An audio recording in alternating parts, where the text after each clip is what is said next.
Good morning guys. Maayo biya mo kinabuhi diri sa Amerika pero mouli mi og Pilipinas para ato na mi magpuyo. Dili gud mi permanente magpuyo dito, temporary ra. Kay ganahan man akong bana sa Pinas niya, naa sa dito akong family.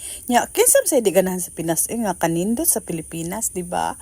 And of course, love your own. Nindot ang Amerika pero para nako mas nindot ang Pilipinas kay of course naagyo na dito atong family and friends nga gidak-an ako. So, mao din ni siya ang view sa likod sa mo, super probinsya kaayo pero nindot siya, daghag lubi, daghag mga lagotmon.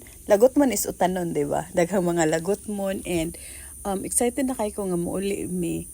Pero of course, mingawon pug ko kay naanad na biasad ko diri 13 years sad ko diri sa Amerika unya ka nang 4 years, 5 years siguro ako sa Manila. So wala na kaayo ko kanang ako mga amiga didto nanay mga lain-laing mga kinabuhi nya wala na kaayo mi contact. So we start new and fresh sa bag-o nga island nga kanang among puy-an sa akong bana. So see you Philippines.